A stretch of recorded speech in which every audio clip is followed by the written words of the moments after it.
क्या आप मूवी को लाइक कर सकते हैं? मूवी के स्टार्ट में हमें बताया जाता है जापान की एक मिथिकल रानी के बारे में। उस रानी के पास जिंदगी और मौत देने की पावर थी।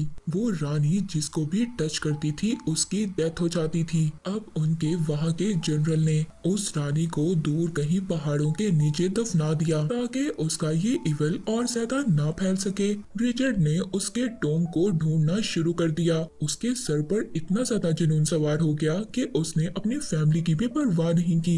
रिचर्ड की एक बेटी भी थी लारा, जिसको वो अकेला छोड़कर चले गए थे। और अब हमें मूवी में लारा दिखाई जाती है जो कि एक बॉक्सर बन गई थी। साथ ही वहाँ के ऑनर आते हैं और कहते हैं कि तुम्हारी मेंबरशिप फी अभी भी बाकी है। यहाँ से हमें लारा की स्टोरी के बारे में पता चलता है कि लारा के फादर जो रिचर्ड थे, जो उस रानी की तलाश में निकले थे, वो कभी वापस आए ही नहीं। और फिर इसके बाद वहाँ की गवर्नमेंट ने ये अनाउंस कर दिया कि वो मर चुके हैं। पर लारा के पास पैसों की कमी नहीं थी। उसके फादर ने उसके लिए बहुत सारी प्रॉपर्टी छोड़ी थी, पर वो इस बात को मानने के लिए तैयार ही नहीं थी कि उसके फादर की डेथ हो गई है। उसके फादर की बिजनेस पार्टनर भी बार बार उसको समझाती थी, मगर फिर भी लारा प्रॉपर्टी के पेपर साइन करने से इनकार कर देती है। उसको अभी भी ये उम्मीद थी कि उसके फादर जिंदा है। लास्ट में उसके फादर की बिजनेस पार्टनर उसको साइन करने के लिए मना लेती हैं। अगर वो ऐसा ना करती तो उसकी सारी प्रॉपर्टी ऑक्शन में चली जाती। साथ ही साथ जब वो पेपर साइन कर रही थी तो उसको ये भी पता चलता है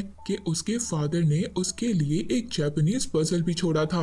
उस पजल को सॉल्व करने के बाद उस पजल में से उसको एक सीक्रेट नोट भी मिलता है। और जब वो ये नोट पढ़ती है तो वो फौरन से अपने माइंड को चलाती है और उस जगह पर चली जाती है। वो एड्रेस इसके फादर के टोम का था। अब जब वो वहाँ पर जाती है, अपने फादर के नेम के फर्स्ट लेटर को जब वो दबाती है और जो उसको की मिली थी उससे ओपन करती है, तो साथ ही वहाँ पर एक केव का डोर ओपन हो जाता है। वहाँ पर जाकर उसको पता चलता है कि उसके फादर अपना ज्यादातर टाइम कहाँ पर गुजारा करते थे। वहीं पर लारा को एक कैमरा भी मिलता है जिसमें उसके फादर का एक मैसेज रिकॉर्ड था। जब लारा उस वीडियो को देखती है तो उस वीडियो में उसके फादर उसको बता रहे थे कि मैं ये प्रूव करने के लिए बाहर निकल गया कि सुपर नेचुरल पावर्स होती हैं, तभी मुझे जापान की रानी के बारे में पता चला और मैं उसको तलाश करने के लिए निकल गया। तुम्हारी मदर को खोने के बाद मैं बहुत ज्यादा सदमे में था और इसी वजह से मैं उस रानी के टोम को तलाश करने गया था ताकि तुम्हारी मदर को मैं स्पिरिट्स की दुनिया से वापस ला सकूं। और अब तुम्हें मेरा ये काम करना होगा। तुम्हें उस रानी से मुतालिक जितनी भी इंफॉर्मेशन है सारी डिस्ट्रॉय करनी होगी ताकि वो कभी भी किसी गलत इंसान के हाथ ना लगे। अब जब लारा ये मैसेज सुनती है तो वहाँ पर वो सभी चीजों को देखने लगती है। अब लारा जब वहाँ पर सारी इंफॉर्मेशन पढ़ती है तो उसको पता चलता है कि उसके फादर की किसने हेल्प की थी। अब वो अपने फादर की कोई चीज उधार रखकर कुछ पैसे जमा करती है और हांगकांग के लिए निकल जाती है और फौरन से उस शिप को ढूंढने लगती है जहाँ पर लास्ट बार इसके फादर को उस शिप में देखा गया था। पर तभी जब लारा वो शिप ढूंढ रही थी तो वहाँ पर कुछ चोर आ जाते हैं, उसका बैग चुरा कर भाग जाते हैं। पर उन चोरों ने गलत लड़की से बैग चुरा लिया था। लारा उन चोरों का पीछा करती है, उनको अपनी बॉक्सिंग स्किल से हरा देती है और अपना बैग वापस करने पर मजबूर कर देती है। पर अब लारा को वो शिप भी मिल गया था। उस शिप के ऑनर से जब लारा बात करती है तो उस शिप का ऑनर बताता है कि मेरे फादर ने तुम्हारे फादर की हेल्प की थी, मगर मेरे फादर भी तुम्हारे फादर की हेल्प करने के बाद कभी भी नहीं वापस आए। मुझे नहीं पता वो जिंदा है या मर गए। अब लारा उस शिप के ऑनर को कहती है कि हम दोनों मिलकर अपने फादर्स को ढूंढ सकते हैं, क्योंकि लारा को अपने फादर की इंफॉर्मेशन से उस आइलैंड का पता चल गया था। मगर लारा को ये नहीं पता था कि वो आइलैंड कितना ज्यादा खतरनाक है, इसीलिए वो ऑनर वहाँ पर जाने से मना कर देता है। पर जब लारा उस ऑनर को थोड़े से पैसों का लालच देती है, उस ऑनर पर आगे ही बहुत सारा कर्ज था। जो वो थोड़े से पैसे देखता है तो वो भी लारा की हेल्प करने के लिए तैयार हो जाता है। अब सफर के दौरान लारा अपने फादर के सारे पजल्स को सॉल्व करती है, जिसमें उसको पता चलता है कि उस रानी हिमिको के पीछे और भी इवल ग्रुप था जो उस रानी को ढूंढने की तलाश में थे। अब जब लारा पजल सॉल्व करते करते शिप में ही सो गई थी, तभी वो एक झटके से जाग जाती है क्योंकि उनका शिप उस आइलैंड तक पहुंच गया था और वहां पर बहुत खतरनाक लहरें थी। अब जब वो शिप का ऑनर अपने शिप को कंट्रोल नहीं कर पाता तो वो लारा से कूदने का कहता है। लारा अपने फादर के सभी पेपर्स को समेट रही थी। इतने में एक लहर आती है और लारा को अपने साथ ले जाती है, पर वो तूफान इतना ज्यादा खतरनाक था। लारा उस तूफान से बचते हुए समंदर में कूद जाती है और उनका शिप एक पत्थर से टकरा गया था। उनके शिप के टुकड़े टुकड़े हो जाते हैं। लारा को जब होश आता है तो वो एक ग्रुप के सामने थी। उस ग्रुप का लीडर लारा को ये बताता है कि उस रानी के टॉम को ढूंढने के चक्कर में मैंने तुम्हारे फादर की जान ले ली। अब जब लारा के बैग से लारा के फादर का उसको जर्नल मिलता है।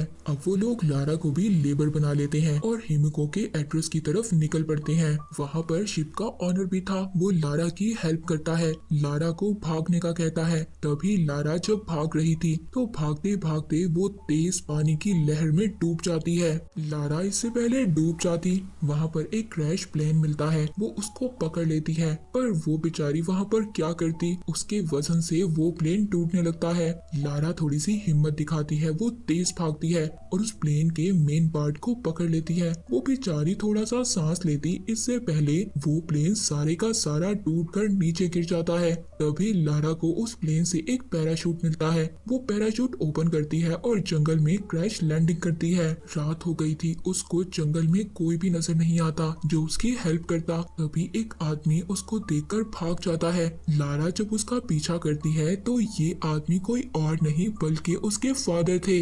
लारा के फादर अपनी बेटी को इतने सालों बाद देखकर बहुत ज्यादा खुश होते हैं, उनकी आंखों से आंसू आ रहे थे। पर जब सुबह होती है तो लारा उस ग्रुप के बारे में अपने फादर को बताती है कि उन लोगों ने उसके फादर की बुक ले ली थी जिसमें सारी इंफॉर्मेशन लिखी हुई थी। तो उसके फादर ये सुनकर बहुत ज्यादा नाराज होते हैं, कहते हैं लारा तुमने मेरा मैसेज नहीं सुना, मैंने उसमें कहा था कि तुम्हें इन चीजों को डिस्ट्रॉय करना होगा और अब तुम्हें पता है पूरी दुनिया खतरे में है। अब तभी लारा जल्दी से वहाँ की तरफ भागती है और अपने तीरों से उन लोगों पर अटैक करती है। उन लोगों को वो टॉम तो मिल जाता है मगर उसका एंट्रेंस कैसे था ये नहीं पता था। वहाँ पर लारा के फादर रिचर्ड भी पहुँच गए थे। लारा के फादर को उस ग्रुप के लीडर ने पकड़ लिया था। अब लारा को ही एंट्रेंस का पजल सॉल्व करना पड़ता है। लारा अपने दिमाग से पजल को सॉल्व करती है और उस टूम का डोर ओपन हो जाता है। अब यहाँ पर एक एक कर वो लोग उस केव के अंदर आते हैं, पर उनका एक गलत कदम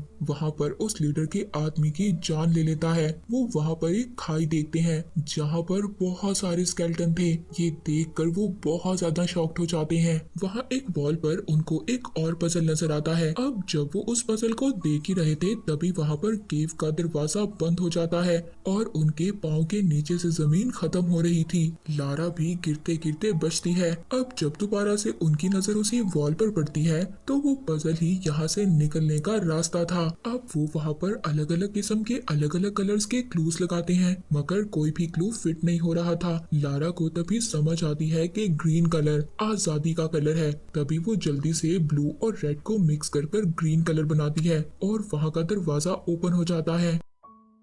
वो दरवाजा खुलने के बाद इनको उस रानी का टूम नजर आता है। अब जब वो उसके टूम को ओपन करते हैं वो रानी एक नॉर्मल इंसान नजर आ रही थी, पर देखते देखते वो एक स्केलेटन में बदल जाती है। जब वहाँ पर उस लीडर का एक साथी उस रानी को उठा रहा था तभी उसके हाथ पर इन्फेक्शन हो जाता है और एक दर्दनाक इन्फेक्शन से वो चीख कर मर जाता है। अब लारा जब उन्हीं सभी पजल्स और वहाँ की पेंटिंग्स को देखती है तो उसको समझ आता है कि ये रानी कोई जादूगरनी नहीं थी बल्कि इसको तो कोई इन्फेक्शन हो गया था और यही वजह थी कि ये रानी जिसको भी हाथ लगाती थी वो मर जाता था और उसने अपने मन से खुद को सेक्रीफाइस किया। वो ये नहीं चाहती थी कि उसकी वजह से पूरी दुनिया खत्म हो जाती। रिचर्ड और लारा उस लीडर को मना करती हैं कि इसको यहाँ से हमें नहीं ले जाना चाहिए, पर वो लीडर उनकी कोई भी बात नहीं मानता और उस रानी की एक उंगली काट कर अपने पास रख लेता है। अब वो लीडर तो उस रानी की एक उंगली ले गया था,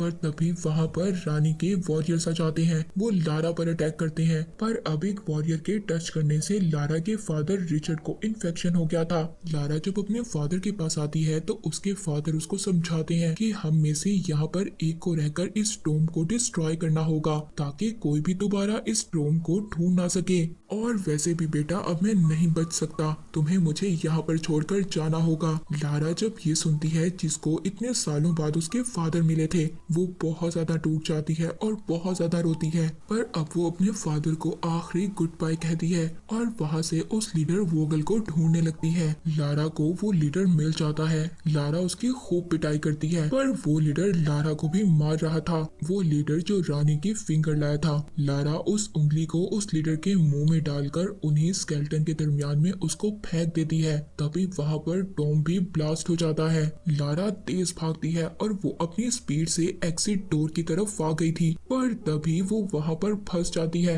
उसकी ये लक थी कि वहाँ पर वही शिप का ऑनर था, वो उसको बचा लेता है। वहाँ पर एक हेलीकॉप्टर भी आ गया था। अब उस हेलीकॉप्टर को हाईजैक करने के बाद सभी लोग बिल्कुल ठीक उस आइलैंड से बाहर आ जाते हैं। अब लारा को हमें लंदन दिखाया जाता है, जहाँ पर उसने अपने फादर की सारी प्रॉपर्टी को एक्सेप्ट कर लिया था। अब जब लारा वहाँ पर अपनी कंपनीज की लिस्ट को देख रही थी, तभी उसको पता चलता है एक ऐसी कंपनी के बारे में जो सुपर नेचुरल आर्टिफिक्स को हासिल कर दुनिया पर कब्जा करना चाहती थी। और वो कंपनी की ऑनर कोई और नहीं बल्कि वो ही लेडी थी जो इसके फादर की बिजनेस पार्टनर थी, जिसको हमने मूवी के स्टार्ट में देखा। उस बिजनेस पार्टनर एना का ये काम था लारा को बिजनेस की बातों में उलझाए रखना, ताकि वो इसके काम में ना आ सके। और अब जब लारा को सब कुछ पता चल गया था, तो वो ये डिसाइड करती है कि वो इनका मुकाबला करेगी और ऐसा कभी भी नहीं होने देगी। और इसी के साथ ये मूवी यहीं पर एंड हो जाती है।